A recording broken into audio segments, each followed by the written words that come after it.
Jemaat milik Tuhan, selamat beribadah di hari Minggu tanggal 9 Agustus 2020.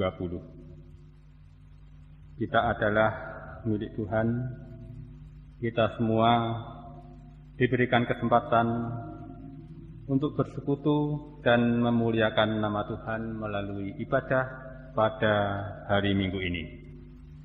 Jemaat yang terkasih, sebelum kita bersama-sama memulai ibadah, perkenankan kami, Majelis Gereja, menyampaikan beberapa pokok warta jemaat bagi kita sekalian. Yang pertama,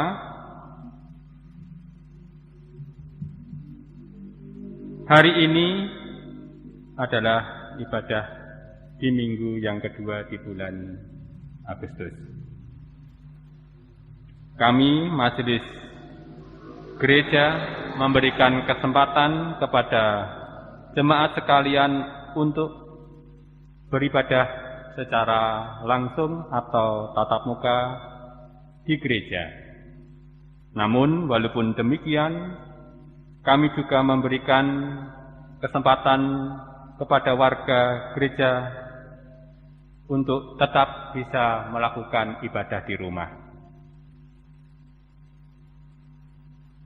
Untuk ibadah tatap muka, pagi dimulai pukul 9, sedangkan di sore hari pukul 4:30 sore. Tentu, ibadah tatap muka tetap mentaati protokol kesehatan untuk kebaikan kita sekalian. Yang kedua, perjamuan kudus reguler yang ketiga akan dilaksanakan untuk induk tanggal 16 Agustus 2020. Kami melayani perjamuan kudus ini di induk secara tatap muka maupun juga ibadah di rumah. Mohon perhatiannya. Yang ketiga, akan dilaksanakan ibadah syukur dalam rangka hari ulang tahun kemerdekaan Republik Indonesia. Tanggal 17 Agustus 2020 dimulai pukul 6 sore. Mohon perhatian dari segenap jemaat sekalian. Untuk pokok-pokok warta gereja yang lain, jemaat bisa membaca secara tersendiri. Terima kasih. Jemaat yang terkasih, sebelum kita memulai, mari kita akan masuk di dalam saat hening sejenak. Dipersilakan.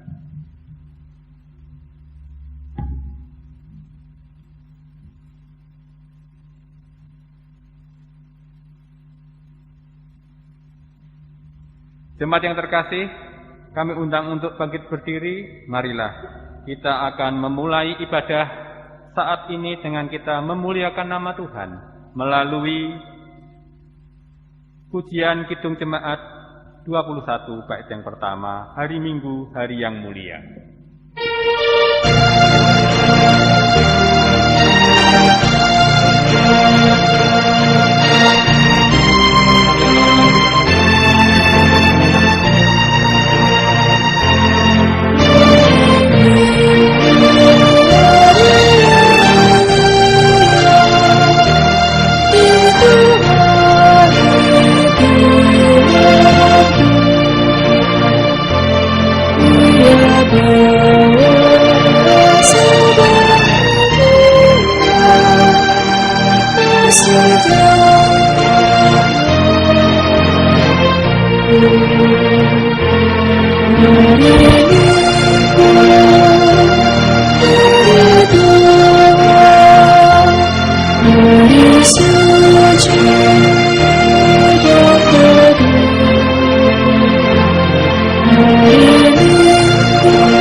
ibadah tanggal 9 Agustus dengan tema percaya akan rancangan keselamatan Allah. Kita mulai dengan pengakuan demikian. Tuhan yang menciptakan langit dan bumi adalah sumber pertolongan kami. Oleh karena itu terimalah salam rasuli, kasih karunia dan damai sejahtera dari Allah Bapa kita dan Tuhan Yesus Kristus ada pada saudara sekalian. Amin. Dipersilahkan duduk. Mari kita mengungkapkan rasa syukur kita dengan bait yang kedua dari Kidung Jemaat nomor 21.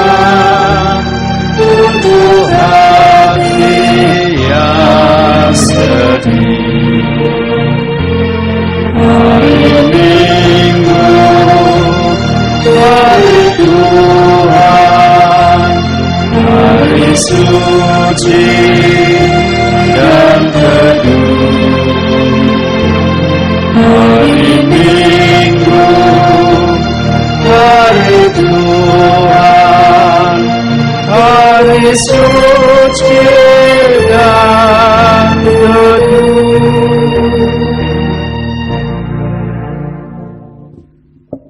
Jemaat milik Tuhan, kita bersama-sama akan menerima firman Tuhan yang terambil dari Matius 22 ayat 37 sampai dengan yang ke-40.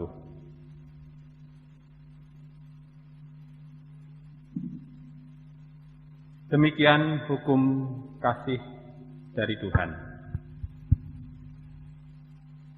Jawab Yesus kepadanya, "Kasihilah Tuhan Allahmu dengan segenap hatimu, dan dengan segenap jiwamu, dan dengan segenap akal budimu.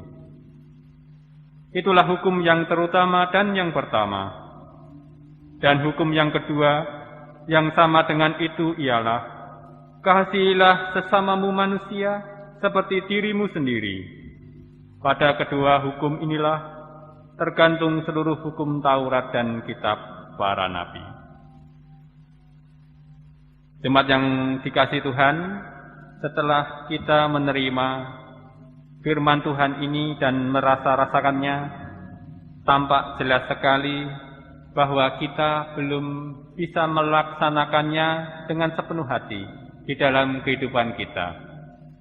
Oleh karenanya, melalui kesempatan saat ini, kita bersama-sama akan menyesali dosa-dosa kita dan mengakui setiap kesalahan-kesalahan kita. Kita akan mewujud nyatakan penyesalan dosa melalui nyanyian penyesalan dosa Kidung Jemaat 37B, bait yang pertama, Batu Karang yang Teguh.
Tuhan mengasihi kita yang telah mau mengakui dosa-dosa kita. Tuhan memberikan berkat bagi kita melalui berita anugerah dan petunjuk hidup baru. Berita anugerah terambil dari Kejadian 37 ayat 1 sampai dengan yang keempat, dilanjutkan dengan ayat yang ke-12 sampai yang ke-28. Demikian berita anugerah dari Tuhan. Yusuf dan saudara-saudaranya. Adapun Yakub, ia diam di negeri penumpangan ayahnya, yakni di tanah Kanaan. Inilah riwayat keturunan Yakub. Yusuf takala berumur 17 tahun, jadi masih muda, biasa mengembalakan kambing domba bersama-sama dengan saudara-saudaranya, anak-anak Bilha dan Silpa, kedua istri ayahnya.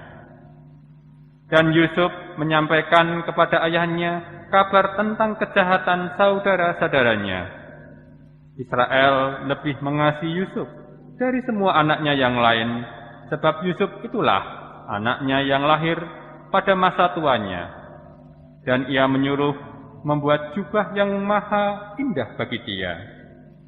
Setelah dilihat oleh saudara-saudaranya bahwa ayahnya lebih mengasihi Yusuf dari semua saudaranya, maka bencilah mereka itu kepadanya dan tidak mau menyapanya dengan ramah.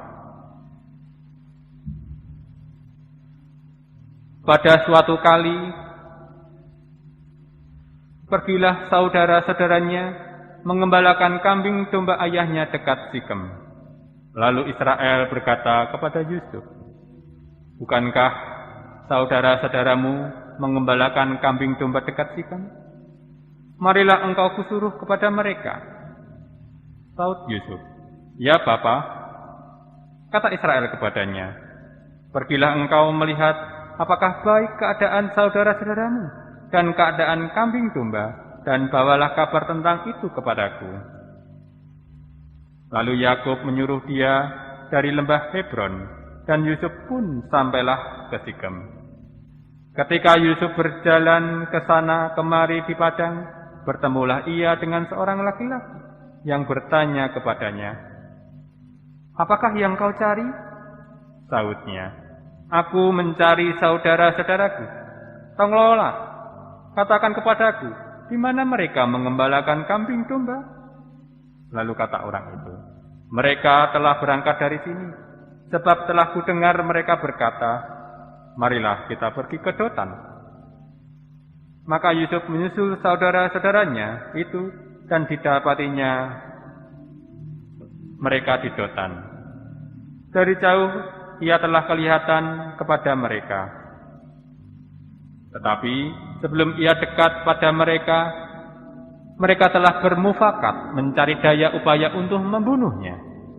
Kata mereka seorang kepada yang lain, "Lihat, tukang mimpi kita itu datang. Sekarang marilah kita bunuh dia, dan kita lemparkan ke dalam salah satu sumur ini. Lalu kita katakan, seekor binatang buas telah menerkam. Dan kita akan lihat nanti bagaimana jadinya mimpinya itu." Ketika Ruben mendengar hal ini, ia ingin melepaskan Yusuf dari tangan mereka. Sebab itu katanya, "Janganlah kita bunuh dia." Lagi kata Ruben kepada mereka, "Janganlah tumpahkan darah, lemparkanlah dia ke dalam sumur yang ada di padang gurun ini. Tetapi janganlah apa-apakan dia." Maksudnya, hendak melepaskan Yusuf dari tangan mereka dan membawanya kembali kepada ayahnya. Baru saja Yusuf sampai kepada saudara-saudaranya, mereka pun menanggalkan jubah Yusuf, jubah maha indah yang dipakainya itu. Dan mereka membawa dia dan melemparkan dia ke dalam sumur. Sumur itu kosong, tidak berair. Kemudian duduklah mereka untuk makan. Ketika mereka mengangkat muka, kelihatanlah kepada mereka suatu kafilah orang Ismail datang dari Gilead dengan untanya yang membawa damar, balsam, dan damar ladan. Dalam perjalanannya mengangkut barang-barang itu ke Mesir. Lalu kata Yehuda kepada saudara-saudaranya itu, apakah untungnya kalau kita membunuh adik kita itu dan menyembunyikan darahnya? Marilah kita jual dia kepada orang Ismail ini. Tetapi janganlah kita apa-apakan dia, karena ia saudara kita, darah daging kita. Dan saudara-saudaranya mendengarkan perkataannya itu. Ketika ada saudagar-saudagar Midian lewat, Yusuf diangkat ke atas dari dalam sumur itu, kemudian dijual kepada orang Ismail itu dengan harga 20 sikal perak. Lalu Yusuf dibawa mereka ke Mesir.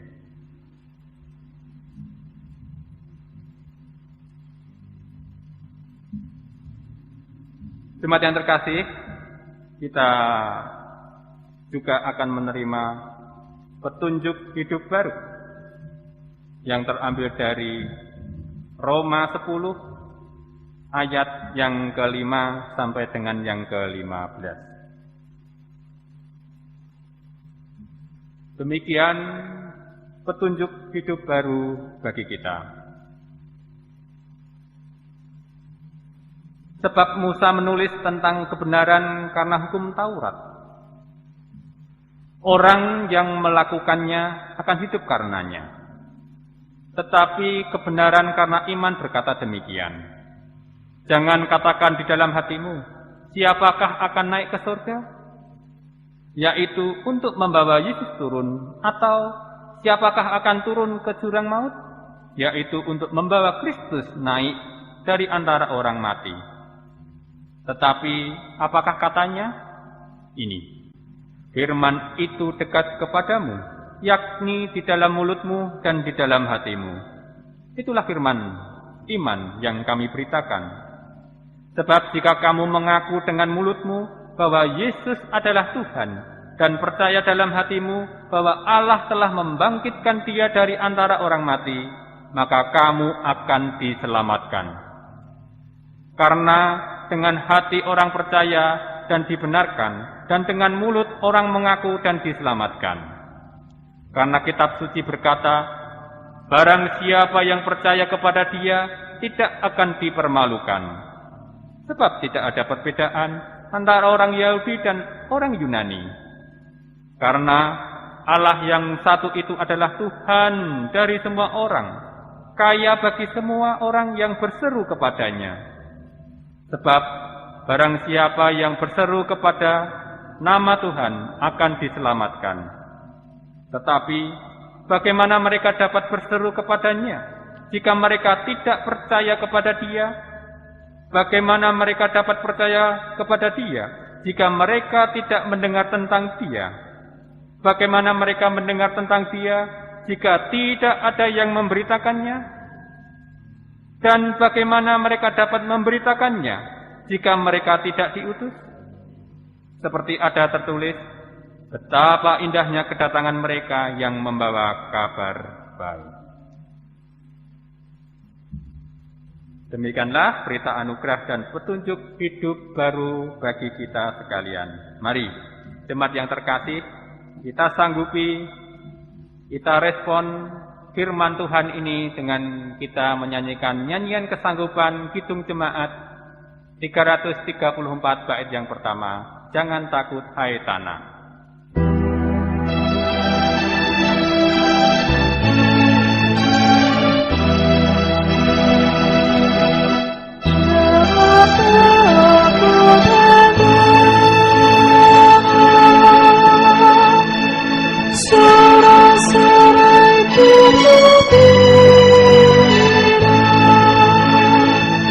Karena besar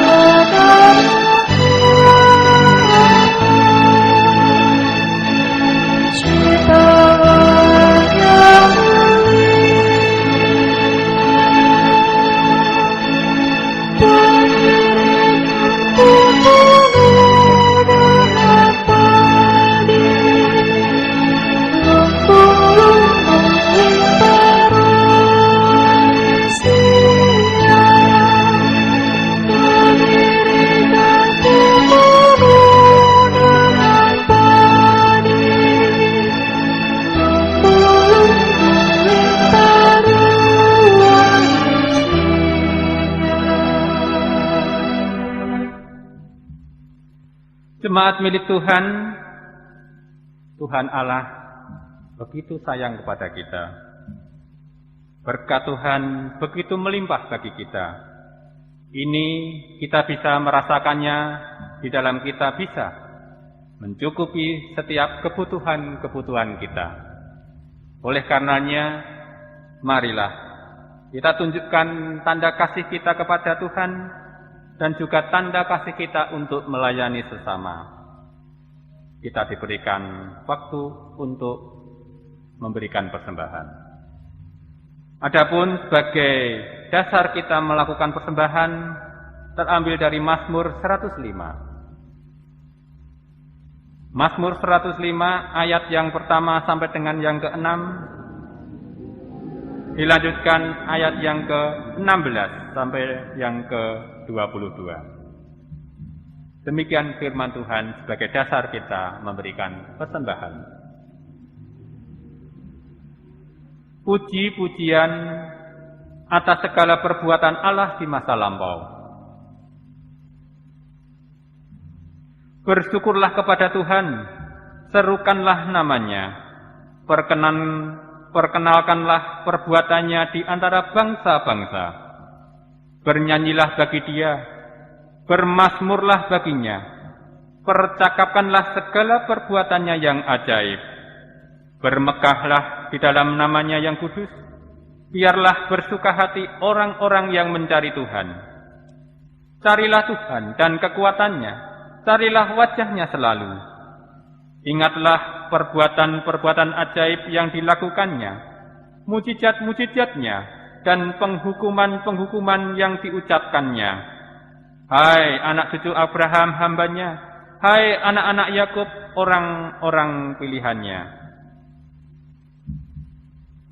Ketika Ia mendatangkan kelaparan ke atas negeri itu dan menghancurkan seluruh persediaan makanan, diutusnyalah seorang mendahului mereka, Yusuf yang dijual menjadi budak.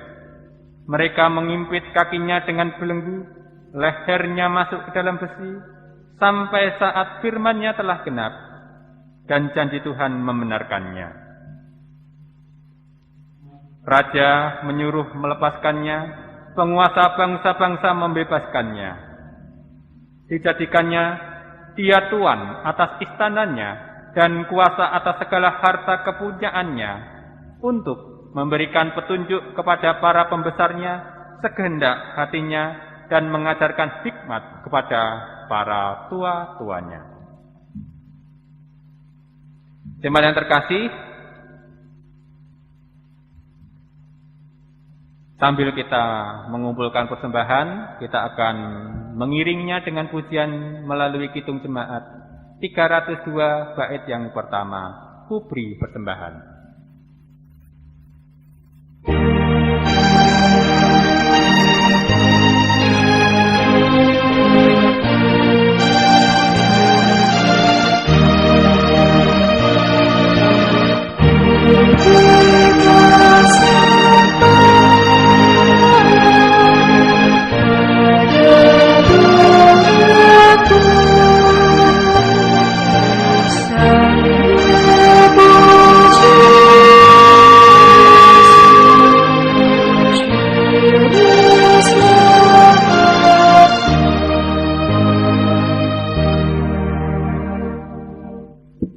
Mari kita masuk di dalam doa persembahan dan doa pelayanan firman.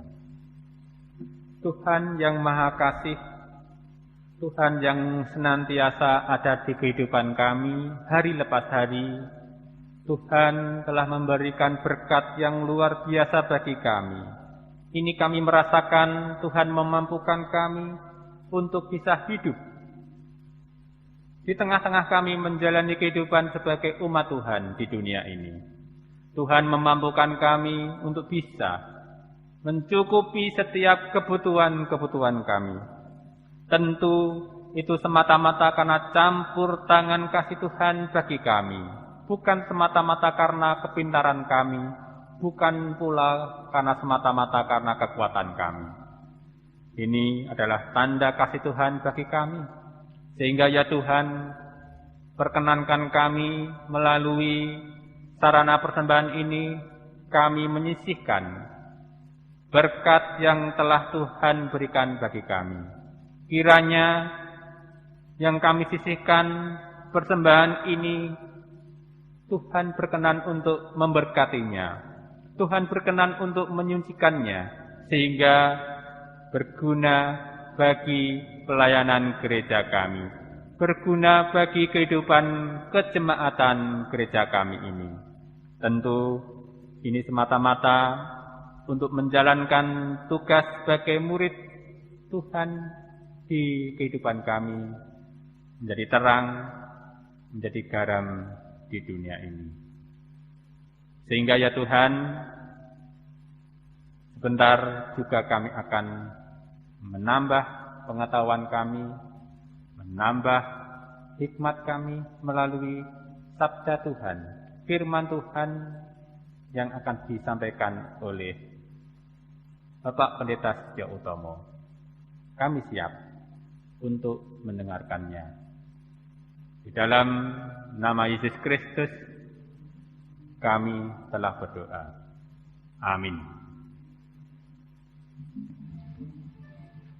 Bapak, Ibu, Saudara, firman Tuhan, bacaan Injil kita terima melalui kesaksian Injil Matius pasal 14, ayat 22 sampai dengan 33. Lembaga Alkitab Indonesia memberi judul perikop ini, Yesus berjalan di atas air. Sesudah itu, Yesus segera memerintahkan murid-muridnya naik ke perahu dan mendahulunya ke seberang. Sementara itu, ia menyuruh orang banyak pulang. Dan setelah orang banyak itu disuruhnya pulang, Yesus naik ke atas bukit untuk berdoa seorang diri. Ketika hari sudah malam, ia sendirian di situ. Perahu murid-muridnya sudah beberapa mil jauhnya dari pantai dan diombang-ambingkan gelombang karena angin sakal. Kira-kira jam 3 malam, datanglah Yesus kepada mereka berjalan di atas air. Ketika murid-muridnya melihat dia berjalan di atas air, mereka terkejut dan berseru, "Itu hantu!" Lalu berteriak-teriak karena takut. Tetapi segera Yesus berkata kepada mereka, "Tenanglah, aku ini, jangan takut." Lalu Petrus berseru dan menjawab dia, "Tuhan, apabila Engkau itu, suruhlah aku datang kepadamu berjalan di atas air." Kata Yesus, "Datanglah." Maka Petrus turun dari perahu dan berjalan di atas air mendapatkan Yesus. Tetapi ketika dirasanya tiupan angin, takutlah ia dan mulai tenggelam, lalu berteriak, "Tuhan, tolonglah aku." Segera Yesus mengulurkan tangannya, memegang dia dan berkata, "Hei orang yang kurang percaya, mengapa engkau bimbang?" Lalu mereka naik ke perahu dan angin pun redalah. Dan orang-orang yang ada di perahu menyembah dia. Katanya, "Sesungguhnya engkau anak Allah." Yang berbahagia ialah mereka yang mendengarkan firman Tuhan dan yang memelihara. Haleluya. Amin. Bapak, Ibu, Saudara yang terkasih, 4 bacaan yang kita terima, kita rasakan dengan judul Percaya akan rancangan keselamatan Allah. Nah, Bapak Ibu, percaya. Karena tadi ada pertanyaan Yesus pada Petrus, "Mengapa engkau kurang percaya?" Jadi pada saat ini kita semua diajak untuk percaya pada rancangan keselamatan Allah. Bapak Ibu, judul ini berbicara tentang pemeliharaan Allah di tengah-tengah kehidupan kita. Jadi topik intinya adalah pemeliharaan Allah, tentang karya kasih Allah, tentang keselamatan Allah. Lihat terhadap topik ini seringkali kita bertanya atau mungkin masih mengandung kekurang percayaan. Apakah Allah bekerja ketika situasi kondisi ini tidak ideal? Apakah Allah bisa memungkinkan hal yang terbaik muncul dalam kondisi yang terburuk? Bagaimana cara kerja Allah menenunkan karyanya di tengah-tengah kehidupan kita? Apakah sungguh-sungguh Allah bekerja memakai segala sesuatu untuk kebaikan manusia yang percaya? Nah, mari kita cermati, kita bisa menemukan jawaban dari pertanyaan-pertanyaan tersebut melalui 4 bacaan kita. Bapak Ibu, kitab Kejadian bercerita anak yang sangat disayangi oleh ayahnya. Kitab Kejadian ini sekali lagi kita menemukan ada titik temu antara pemeliharaan Allah dan situasi yang mungkin bisa dikatakan disfungsional keluarga. Kondisi tidak harmonis di tengah-tengah keluarga. Nyata-nyata tadi diceritakan karena Yusuf lahir pada masa tua Yakub, maka Yusuf sangat disayangi. Maka ia memberikan jubah yang terbaik.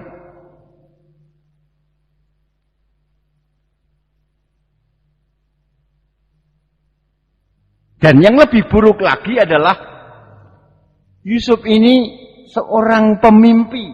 Bahkan tidak hanya pemimpi, dia suka menceritakan kelemahan-kelemahan dari saudara-saudaranya. Nah, bagaimana saudara kalau kita hidup bersaudara dengan orang seperti Yusuf ini? Sudah pasti kita bisa membayangkan ada api dalam sekam. Ada ketegangan tentunya. Nyata-nyata dikatakan ada kebencian dari saudara-saudaranya pada Yusuf. Ada permusuhan yang terselubung. Mungkin saudara-saudaranya kalau di hadapan ayah mereka akan berlaku baik-baik saja. Tetapi kalau di luar atau di luar sepengetahuan ayahnya, Yusuf sama sekali tidak berdaya. Oleh karena itu tadi diceritakan dalam kitab Kejadian, mereka merancang untuk membunuh Yusuf. Namun sedang kasih ada saudaranya yang namanya Yehuda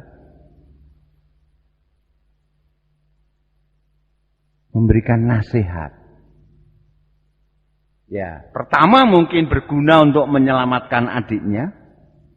Yang kedua mungkin motif ekonomi dengan cara menjualnya kepada pedagang Midian yang kebetulan melewati jalan mereka. Jadi sebenarnya nasihat Yehuda ini nasihat yang mungkin agak sulit kita pertimbangkan. Berat mana? Berat karena itu darah daging kita atau tadi mendapatkan uang penjualan dari Yusuf. Tetapi saudara kasih, terlepas dari apa yang dikerjakan saudara-saudara dari Yusuf, kita bisa melihat berikutnya ada serangkaian peristiwa, entah itu kegagalan atau keberhasilan, entah itu kesalahan atau kesuksesan. Diceritakan Allah memakainya. Memakai untuk menjadikan Yusuf berkuasa di Mesir. Dan dengan posisi itu menjadi saat yang tepat untuk bisa memastikan keselamatan keluarganya di masa paceklik di Timur Tengah saat itu. Nah, ini garis besar kalau kita lihat ending cerita dari Yusuf dan saudara-saudaranya.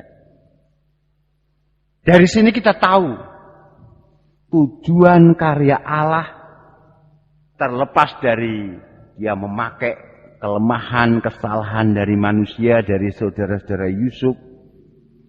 Allah selalu memiliki tujuan yang terbaik. Bahkan ketika manusia tidak bisa berbuat yang terbaik.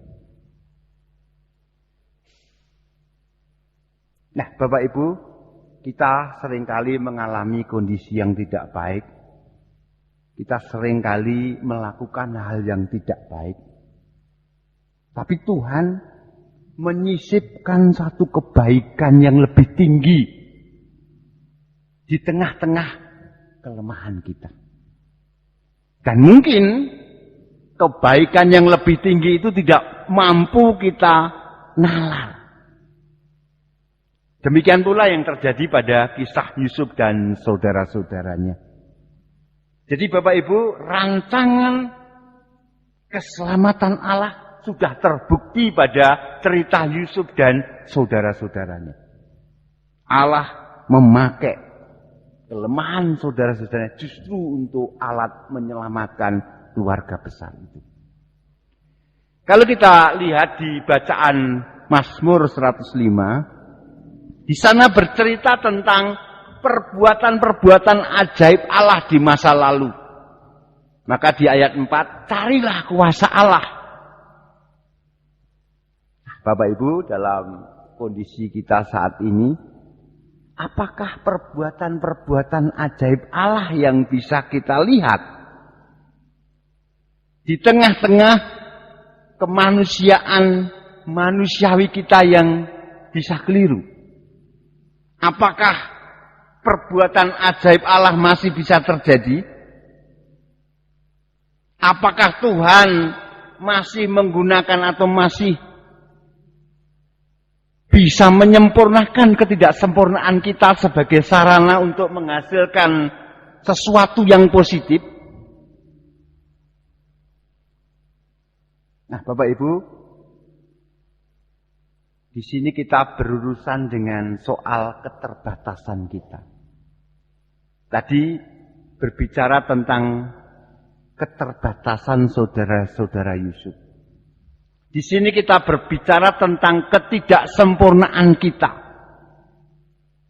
Terus terang Bapak Ibu, ketidaksempurnaan kita itu sering menghantui kita dan sering membatasi gerak kita. Dan seringkali kita mengalah atau kita kalah.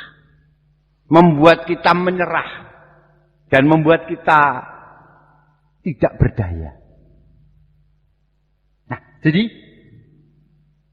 kita diajak untuk fokus pada pertanyaan, apakah Allah akan terus bekerja untuk mendatangkan keajaiban dalam semua realitas kelemahan kita, dalam semua cedera hidup kita?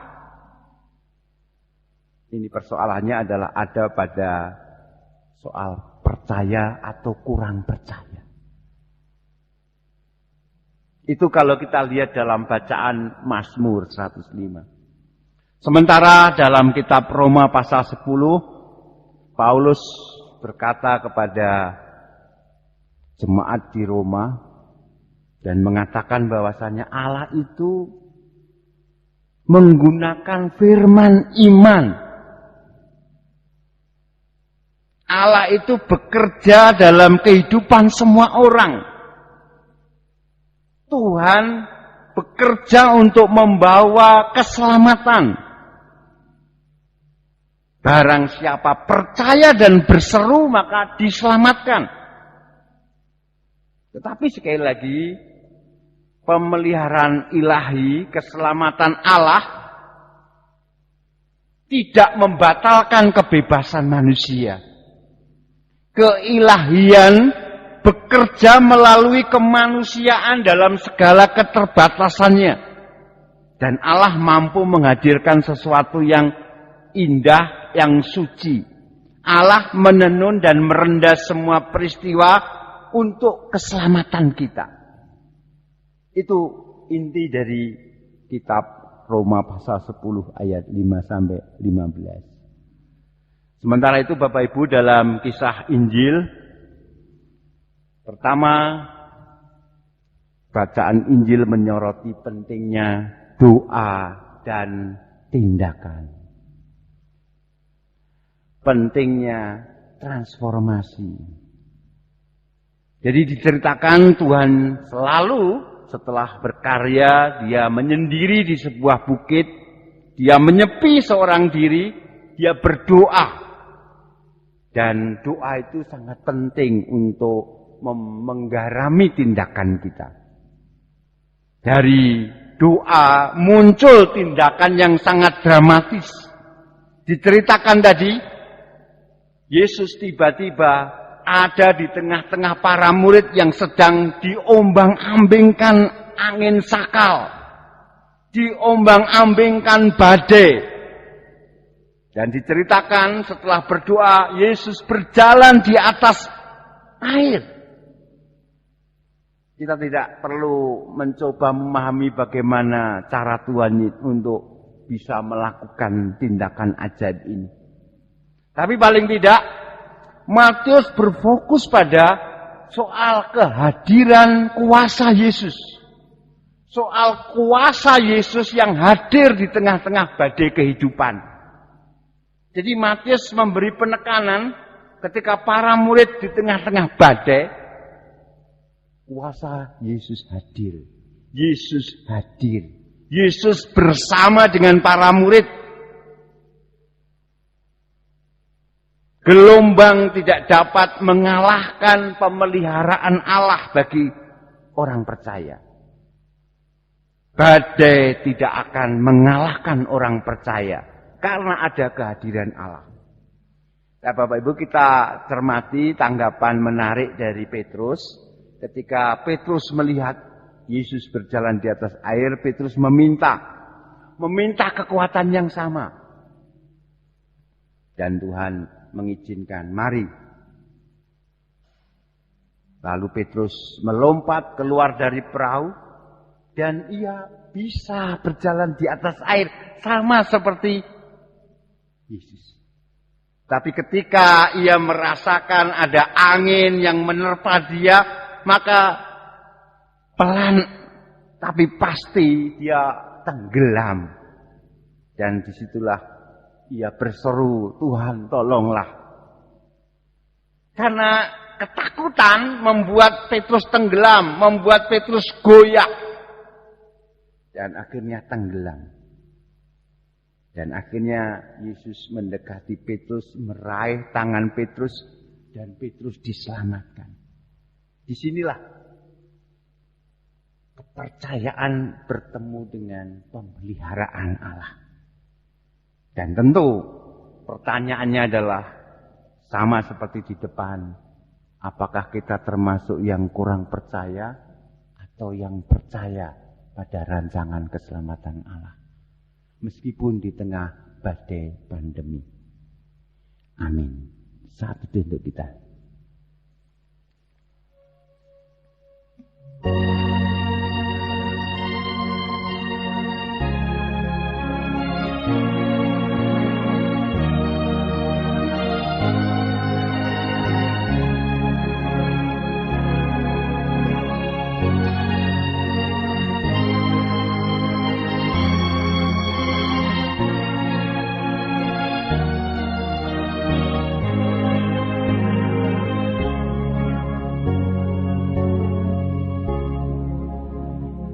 Kita berdoa, doa Bapa kami bersama-sama. Bapa kami yang di surga, dikuduskanlah namamu, datanglah kerajaanmu, jadilah kehendak-mu di bumi seperti di surga. Berikanlah kami pada hari ini makanan kami yang secukupnya, dan ampunilah kami akan kesalahan kami, seperti kami juga mengampuni orang yang bersalah kepada kami. Dan janganlah membawa kami ke dalam pencobaan, tapi lepaskanlah kami daripada yang jahat. Karena Engkaulah yang punya kerajaan dan kuasa dan kemuliaan sampai selama-lamanya. Amin. Kami undang untuk bangkit berdiri. Mari kita respon firman Tuhan tadi dengan Kidung Jemaat 440 di badai topan dunia.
Bapak sekalian yang terkasih dalam Tuhan Yesus Kristus, mari kita bersama-sama memperbarui iman kita, seraya kita mengucapkan pengakuan iman rasuli bersama-sama. Aku percaya kepada Allah, Bapa yang Maha Kuasa, Khalik langit dan bumi, dan kepada Yesus Kristus, Anaknya yang tunggal Tuhan kita, yang dikaruniai dari Roh Kudus, lahir dari anak darah Maria, yang menderita di bawah pemerintahan Pontius Pilatus, disalibkan, mati dan dikuburkan, turun ke dalam kerajaan maut. Pada hari yang ketiga bangkit pula dari antara orang mati, naik ke surga, duduk sebelah kanan Allah, Bapa yang Maha Kuasa, dan akan datang dari sana untuk menghakimi orang yang hidup dan yang mati. Aku percaya kepada Roh Kudus, gereja yang kudus dan persekutuan orang kudus, pengampunan dosa, kebangkitan daging dan hidup yang kekal. Jemaat milik Tuhan, percayalah pada karya pemeliharaan Allah di tengah-tengah pandemi ini, dan terimalah berkat-Nya. Kasih karunia Tuhan Yesus Kristus dan kasih Allah serta persekutuan Roh Kudus menyertai saudara sekalian.